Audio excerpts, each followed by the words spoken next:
성령으로 다시 시작하라 특별 새벽 기도에 벌써 여섯째 날이 되었습니다. 어, 날이 진행되어질수록 많은 은혜를 받고 있을 것이라고 저는 믿고 있고요. 그리고 저희들이 이렇게 매일같이 매일 아침마다 그 성령에 대해서 함께 이야기 나누었을 때에 그 하루의 삶을 돌아보면 성령에 사로잡혀서 사는 삶들을 조금씩 우리 성도님들께서 경험하고 계실 줄 믿습니다. 오늘은 여섯 번째입니다. 오늘 여섯 번째 함께 나누기를 원하는 말씀은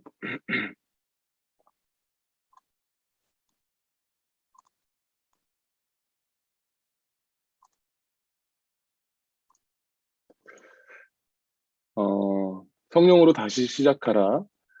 특별 새벽 기도회 여섯 번째 날 영혼이 탈진했을 때 성령으로 일어서라입니다. 오늘 함께 나눌 말씀은요. 시편 63편 1절 말씀입니다. 제 성경으로는 세번역 성경 구약 795페이지에 있고 그리고 또한 화면에 비춰져 있는 자막으로도 준비되어져 있습니다. 시편 63편 1절 말씀을 제가 여러분들을 대신해서 읽어드리도록 하겠습니다. 하나님, 주님은 나의 하나님입니다. 내가 주님을 애타게 찾습니다. 물기 없는 땅, 메마르고 황폐한 땅에서 내 영혼이 주님을 찾아 목이 마르고 이 몸도 주님을 애타게 그리워합니다. 아멘. 영혼이 탈진했을 때 성령으로 일어나라는 주제입니다. 우리가 너무나 잘 알고 있는 내용인 것 같은데요. 어떤 내용들이 쓰여져 있는지 함께 나눠보길 원합니다. 하루는 교회 리더들을 데리고 화요기도회에 온 한 목사님을 만났다. 반갑게 맞으며 어느 지역에서 왔는지 물었다. 켄터키주에서 왔습니다. 멀리서 오셨군요. 뉴욕에는 언제까지 계실 예정이십니까? 오늘 밤에 돌아갈 겁니다. 기도회만 참석하려고 오늘 새벽에 출발했습니다. 정말입니까? 기도회 때문에 이 먼 길을 오셨단 말입니까? 목사님, 저는 하나님의 갈급합니다. 그는 사뭇 진지했다. 심신이 지쳤습니다. 성령께 새로운 힘을 받지 못하면 더 이상 어떻게 할 수 없습니다. 그 목사님의 말을 들으면서 시편 63편 다윗의 간구를 떠올렸다. 하나님이여 주는 나의 하나님이시라. 내가 간절히 주를 찾되 물이 없어 마르고 황폐한 땅에서 내 영혼이 주를 갈망하여 내 육체가 주를 앙무하나이다. 1절 2절 말씀. 아멘. 신앙생활을 하면서 지치고 공허했던 적이 있는가? 이런 경우 우리는 흔히 영혼이 탈진하는 것도 모르고 더 열심히 일한다. 아예 포기했으면 포기하지 않은 척 구는 사람도 있다. 옛말에 분주하면 쓰러지고 쓰러지면 포기한다고 했다. 그런데 몹시 분주한 광야의 시기를 해결할 방법이 있다. 베드로가 말한 주님의 임재로부터 오는 새롭게 되는 날이 바로 그 해답이다. 제가 그냥 이렇게 설명하기 좀 편하게 자막으로 넣어봤는데 새롭게 되는 날이 무엇일까라고 생각해 봤는데 바로 우리가 주님 앞에 회개하고 주님께로 돌아와 죄 씻음을 받은 날, 즉 우리가 예수님을 구주로 영접하여서 성령이 내 마음 가운데 임한 날이 바로 새롭게 되는 날이라고 저는 정의를 내려봤습니다. 그 새롭게 된 날임에도 불구하고 우리가 신앙생활에서 지치고 공허했을 때 우리가 어떻게 그것을 해결받느냐가 오늘의 주제라고 생각하는데요. 그 해답은 바로 성령의 생수를 마시고 기운을 차리라라는 것입니다. 성경에는 성령이 하시는 일을 설명하는 몇 가지 상징이 있습니다. 잠시 후에 바람, 비둘기, 기름, 불을 차례로 살펴볼 것이다. 하지만 성령으로 새롭게 된다라는 것을 가장 잘 설명하는 것은 물이다. 구약 성경에서 물과 생명은 불가분의 관계이다. 사람들은 가뭄에 목숨을 잃었다. 마찬가지로 우리에게 성령의 생수가 흐르지 않으면 교회와 우리의 영적인 생활은 엉망이 되고 삶의 활력도 잃을 것이다.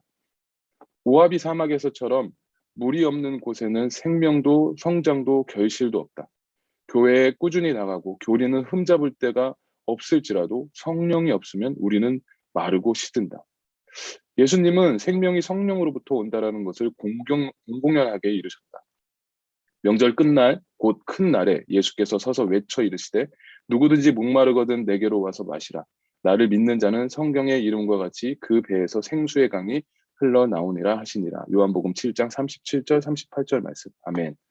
예수님이 말씀하신 생수의 강은 훗날 신자들이 받을 성령이다. 예수님의 성령은 하나님의 성령은 우리에게 새 생명을 주신다. 성령이 돕지 않으시면 사람은 스스로 노력해야 하는데 사람의 노력은 도덕적 결함과 악한 성향에 점철돼 있다. 하지만 성령이 계시는 곳에는 기쁨과 소망, 능력이 있다. 예수님은 생수 한 방울이라고 하지 않으시고 생수의 강이라고 하셨다. 성령은 세찬 강물처럼 우리 안으로 흐르고 우리를 통해 사람을 축복하신다. 강뿐 아니라 이슬도 성령의 상징이다. 하나님은 내가 이스라엘에게 이슬과 같으리니 그가 백합화 같이 피겠고 라고 하셨다. 싱그러운 이슬로 반짝이는 꽃과 풀들의 광풍을 떠올려 보라. 하나님은 온 누리를 덮는 이슬처럼 우리에게 임하리라 하신다. 기온이 높거나 바람이 세게 불면 이슬은 맺히지 않는다. 마찬가지로 일이 너무 많은 사람은 하나님이 주시는 활력을 맛볼 수 없다. 나 역시 일에 쫓기는 바람에 성령을 쫓지 못하고 주님이 주시는 안식과 활기를 누리지 못할 때가 빈번했다. 몸과 마음이 지쳐 성령이 임재를 구했고 성령은 이슬처럼 내리셨다. 우리 교회 교인들은 기도 모임 후 금방 자리를 뜨지 않고 하나님 존전에 더 머문다. 주님 앞에서 기다리면서 하늘에서 내리는 이슬을 누린다. 우리가 주일 모임 사이에 시간 간격을 두는 데는 까닭이 있다. 다음 예배 모임을 시작해야 하므로 본당에서 나가라는 암시를 주면 교인들은 성령의 임재에 머무는 달콤한 시간을 놓치기 쉽다. 저는 이 내용을 보면서 이렇게 써봤는데요. 성령이 주시는 음성을 우리가 듣기 위해서는 시간을 확보해라라는 말씀을 드리고 싶습니다. 저희들도 보면은 주일 예배나 혹은 기도회를 마치고 충분히 하나님의 음성을 듣지 못하고 그 자리에서 일어나는 경우가 되게 많은 것 같은데 이 책에 나와 있는 내용처럼 우리도 하나님께 우리가 간구하고 기도했다면 성령님이 그 나의 간구와 기도에 어떻게 반응하시고 어떤 응답을 주실지 한번 계속 들어보는 훈련이 필요하다고 말씀드리고 싶습니다. 나는 예배하는 동안에는 성령의 음성에 주의한다. 이따금 가만히 멈추고 다음 지시를 기다릴 때도 있다. 교회를 처음 방문한 사람은 왜 모두 가만히 있는 거야? 예배가 늘어지네. 왜 다음 순서를 하지 않는 거야? 하고 궁금해 여길 것이다. 하지만 하나님을 예배하는 일은 공연이 아니다. 예배의 핵심은 주님을 만나고 성령의 생수를 마시고 기운을 차리는 것이다. 다음으로 넘어가 보겠습니다. 성경에는 물 외에도 성령을 상징하는 것들이 더 있다. 하나는 바람이다. 신약 성경 원전에서 바람을 뜻하는 헬라어는 숨결을 뜻하기도 한다. 바람은 보이지 않는 성령의 신비로운 움직임을 시각적으로 보여준다. 비둘기는 세례를 받으시는 예수님에게 나타나신 성령의 상징이다. 곧 물에서 올라오실 새 하늘이 갈라짐과 성령이 비둘기같이 자기에게 내려오심을 보시더니 마가복음 1장 10절. 성령은 전능하시면서도 이상하리만큼 우리를 부드럽고 세심하게 대하신다. 그런데도 우리는 성령의 모습에 너무나 쉽게 상심하곤 한다. 기름은 구약 성경에 자주 나타나는 성령의 상징이다. 성령의 기름 부음은 성막의 모든 것에 붓는 기름에 견줄 수 있다. 성막은 예배하는 장소로서 성전 기물에만 기름을 부었던 것이 아니라 제사장에게도 기름을 부었다. 훗날 초대교회 장로들은 성령의 상징으로서 기름을 병자에게 바르고 기도했다. 그러면 그 우리가 의지하고 있는 그 성령은 어떤 능력이 있는가를 한번 살펴보고 싶은데요. 우리가 의지하는 그 성령님께서는 성령의 불로 문제의 핵심을 꿰뚫고 치유하신다라는 것입니다. 불은 내가 좋아하는 성령의 상징이다. 불은 하나님의 권능과 임재를 나타낸다. 예수님의 앞서 등장한 세례 요한은 이런 말을 했다. 나는 불로 너희에게 세례를 베풀거니와 나보다 능력이 많으신 이가 오시나니 이는 성령과 불로 너희에게 세례를 베푸실 것이다. 예수님은 아무에게도 세례를 주지 않으셨다. 무슨 까닭일까? 예수님이 베푸실 세례는 성령과 불 세례였기 때문이다. 이것을 두 가지 세례로 오해하지 말아야 한다. 누가는 한 가지 세례를 설명하고자 성령을 상징하는 불의 심상을 썼기 때문이다. 예수님은 성령의 맹렬한 불로 세례를 베푸신다. 성냥으로 나뭇가지에 불을 붙여보라. 불은 나뭇가지를 삼켜버린다. 성령이 하시는 일도 마찬가지다. 성령은 우리의 표면을 뚫고 뿌리까지 관통하신다. 성령은 반창고를 붙이시는 법이 없다. 늘 문제의 핵심을 꿰뚫으신다. 성령의 불을 받아 설교하는 말씀은 산란함을 잠재우고 마음의 문제를 정확히 짚는다. 사람들은 흔히 하나님의 불같은 말씀을 받는데 관심이 없다. 그들은 유쾌한 예배와 양심을 찌르지 않는 설교를 더 좋아한다. 불편한 마음들을 싫어하시는 분들이 많이 있다라는 거죠. 하지만 성령께서는 그 불편한 마음까지도 우리에게 주시길 원하신다라고 말씀드리고 싶습니다. 하지만 성령의 불은 늘 본론으로 들어가 하나님의 복을 누리지 못하는 우리의 문제를 다루신다. 오늘날 기독교가 빠지기 쉬운 유혹은 사람들이 좋아할 만한 메시지를 전하려고 볼 때 버리는 것이다. 불을 빼버리는 것이다. 솜사탕과 초콜릿으로 예배를 채운다. 하지만 그것으로는 하나님 나라를 확장할 수도 예수님을 영화롭게 할 수도 없다. 불로 역사하시는 성령이 없다면 사람들은 하나님에게로 갈 수 없다. 몇 년 전 사역을 갓 시작할 무렵 잊을 수 없는 체험을 했다. 화요 기도회 전에 혼자서 기도하고 있었다. 낡은 건물을 보며 10명이 채 오지 않을 모임을 생각하니 잠옷 서글펐다. 교인들에게 열정을 부어달라. 사람들이 더 많이 모이게 해달라고 구했다. 저도 이런 기도를 한 적이 있었는데요. 내가 기도하는 동안 성령님이 역사하셨다. 성령은 내 폐부를 찌르며 이렇게 말씀하셨다. 교인들이 모이지 않는 것도 그들이 영적으로 미숙한 것도 큰 문제가 아니다. 너부터 변해야 된다. 너는 그들을 불쌍히 여기지 않고 사랑하지도 않는다. 단지 교회 행사에 열중할 뿐이다. 그러면서 목장이 생각났습니다. 목장의 변화도 나부터 변해야 된다라는 좀 생각이 떠올랐는데요. 목장 모임 할 때에도 항상 오늘은 주님 저희들이 기도하고 있는 VIP가 꼭 참석했으면 좋겠습니다. 오늘은 주님 우리 목장 식구들이 다 줌이지만 참여해서 함께 마음을 나누었으면 좋겠습니다. 이렇게 간구하고 이렇게 기도하지만 사실 그런 기도에 앞서서 하나님 오늘 목장 모임을 통해서 나의 삶의 변화를 우리 목장 식구들에게 나왔을 때 그 변화가 동일하게 우리 목장 식구들에게도 경험되어졌으면 좋겠습니다. 그렇게 간구해야 되는 것이 맞지 않는가라는 생각을 해보게 됐습니다. 맹렬한 불, 소멸하는 불, 아무렇지 않게 들을 수 있는 말씀은 아니었다. 얼굴을 바닥에 대고 엎드렸다. 교회 내에서 얽히고 설킨 인간관계의 문제를 풀어달라고 성령의 불로 내 문제를 소멸해달라고 청했다.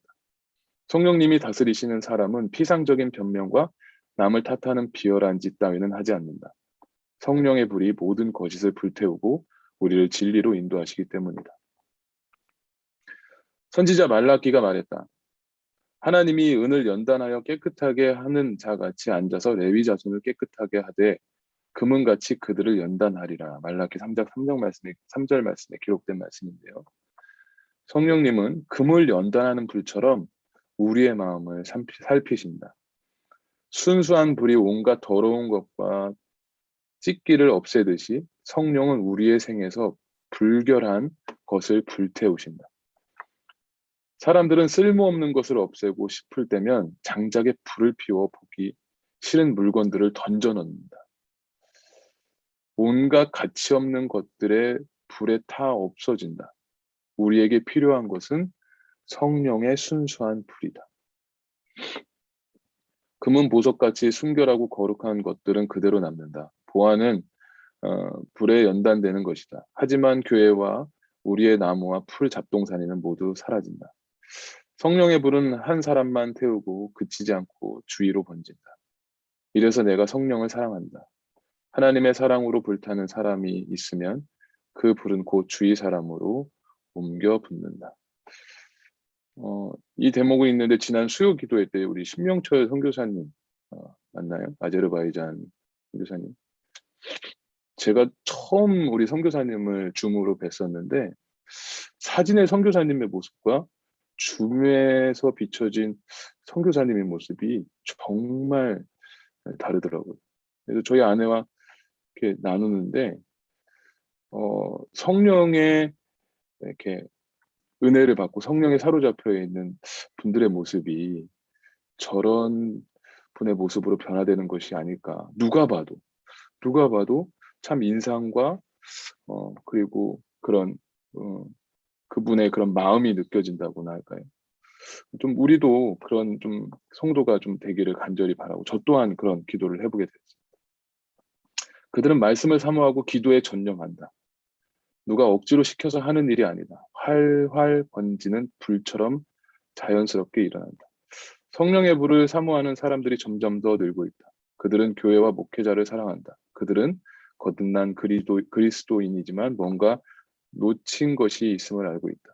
성경을 읽을수록 허전함은 더 짙어진다. 나는 해마다 이메일 수백 통을 받는다. 그들은 이구동성으로 말한다.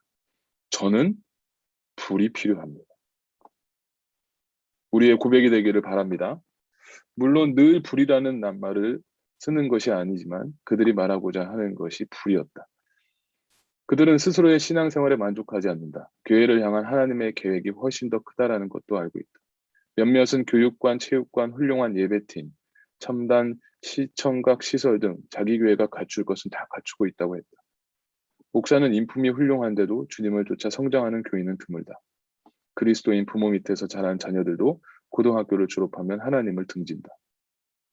우리는 성령의 역할을 대신할 수 없다. 그리스도의 영적인 나라를 세우는 것에 재능도 노력도 아니다. 우리는 성령의 불을 의지해야 한다. 성령의 불은 꿰뚫고 소멸시킬 뿐 아니라 우리의 길을 밝게 비추기도 한다. 10살 때 우리 가족은 브루클린 프로스페트 파크에서 가난한 파크 사이드가에서 살았다. 우리가 살던 작은 아파트가 기차 객실처럼 작은 방 3개가 나란히 붙어 있었기 때문에 기찻길 아파트라고 불렀다. 형과 여동생, 나는 침실에서 잤고 부모님은 6m 떨어진 거실 소파에서 잤다. 우리는 정말로 가까운 가족이었다. 어느 날 밤 무슨 이유인지 한밤중에 일어나 아직 정돈되지 않은 지하실로 내려갔다. 종이 상자, 나무 상자, 아버지의 물건들이 여기저기 흩어져 있었다. 키가 작은 탓에 전기 스위치를 올릴 수 없었다. 지하실 내부를 손바닥보도 알았기 때문에 걱정하지 않았다. 하지만 육중한 상자의 맨발을 부딪히고 나서야 내 생각이 틀렸음을 알았다. 아야, 참을 수 없는 아픔에 비명을 질렀고 바닥에 주저앉아 고통스럽게 발을 붙잡고 울었다. 기절할 듯이 아픈 고통이었다. 통증이 사라질 때까지 캄캄한 지하실에 앉아 있다가 절뚝절뚝 계단을 올라갔다. 이틀이 지나고 발은 여전히 아팠다. 그 일로 교훈 하나를 얻었다. 제가 중요하다고 생각해서 별표를 좀 해봤는데요. 캄캄한 길을 걷는 것은 위험한 것. 불이 있었더라면 아프지 않았을 것이다. 상자를 피해갈 수 있었을 것이다. 지난날 인류의 어두운 밤을 밝힌 것은 전등이 아니라 불이다. 사람들은 불을 의지해 길을 걸었고 보이지 않는 위험을 피했다. 길에 있는 장애물을 발견했고 어둠 속에서 다가오는 물체를 식별했다. 고맙게도 성령의 불도 우리를 비추신다. 아멘입니다. 어려운 결정과 드러나지 않은 위험으로 가득한 세상에서 우리에게 필요한 것은 빛이다. 성령이 우리의 인생과 결정을 비추기에 우리는 앞을 볼 수 있고 장애물을 피할 수 있다. 그런데도 우리는 중요한 결정을 내릴 때 성령의 인도를 구하지 않고 우리의 생각이 너무 많아요. 기독교 단체들조차 성령의 빛보다 사람의 지성에 기대는 경우가 빈번하다. 최근에 어느 목사에게 들은 이야기다. 그는 한 기독교 단체 위원회에 참석했는데 회의 시작 전에 아무도 기도를 하지 않았다고 합니다. 이 땅에서 하나님을 대리하시는 분은 오직 성령뿐이십니다. 성령은 우리를 인도하시는 분이다. 사도행전에서 바울이 여행 일정을 정하는 것은 컴퓨터 프로그램이 아니라 그의 길을 인도한 것은 성령의 빛이었다라는 것입니다.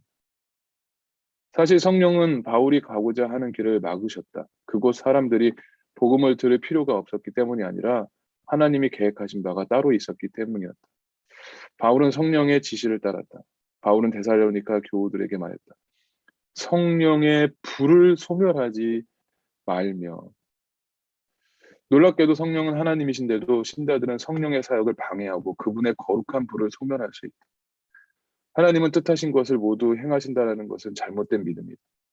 예수님이 라우디게아 성도들에게 하신 말씀을 보라. 볼지어다 내가 문 밖에 서서 두드리노니 누구든지 내 음성을 듣고 문을 열면 내가 그에게로 들어가 그와 더불어 먹고 그는 나와 더불어 먹으리라. 아멘. 그리스도는 왜 그냥 들어가지 않으시는가? 노크하고 허락을 구하실 까닭이 있을까? 이것이 하나님의 주권과 사람의 자유의지의 신비이다. 얼른 문을 열어야 한다. 그렇지 않으면 그분이 주시는 복을 놓치고 만다.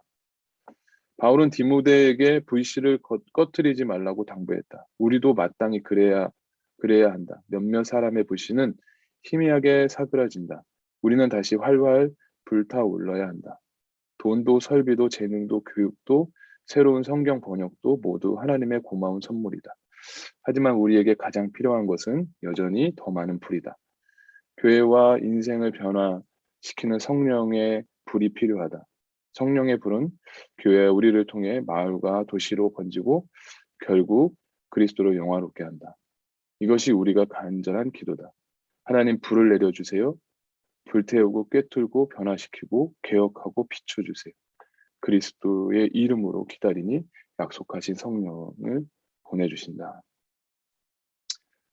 제가 사진을 2장 올려봤습니다. 저희 집이랑 가까운 공원인데요. 제가 다리를 좀 다치기 전에 새벽에 이 공원에 나가서 걷습니다. 걷는데 모레 저에게 이렇게 하나님이 몸으로 말씀하시는 적은 한 번도 없었는데 뭐 머리에도 뭐가 났다, 다리도 다쳤다 그러면서 좀 힘든 마음을 사실 이곳 공원을 걸으면서 많이 기도했던 것 같아요. 그래서 그 주기철 목사님 흉내도 내면서 아무도 내 옆에 걷지 않고 있는데 손을 뻗쳐 성령님과 동행하는 것처럼 그렇게 모션을 취해가면서 기도를 했습니다. 여러분들의 영혼이 탈진되었을 때 무엇을 찾고 무엇을 의지하고 계신지 한번 오늘 이 아침에 묵상해 보셨으면 좋겠어요. 공원을 걸을 때나 운동을 할 때나 아이들을 바라볼 때나 언제나 그곳에는 성령님이 계시다라는 거죠. 근데 우리는 그 성령을 찾지도 않고 그리고 그 성령을 의지하지도 않는다라는 것이. 온통 언제 락다운이 풀릴까? 이 힘든 시간을 어떻게 하면 돌파할 수 있지? 그런 나의 생각이 먼저 앞설 뿐이지. 항상 하나님을 의지하는 경우는 우리가 너무나 부족하지 않은가라는 생각을 해보게 됩니다. 하나님이 지으신 세계가 참 멋지고 아름답지 않나요? 성령을 찾고 성령과 동행하시면서 오늘 이 아침에도 우리 사랑하는 성도님들께서 주님을 만나는 그런 귀한 은혜가 있기를 소망해 봅니다. 오늘 이 토요일 그리고 목장 모임 전에 한번 조용히 하나님과 동행하는 시간 가져보기를 주님의 이름으로 축복드리겠습니다.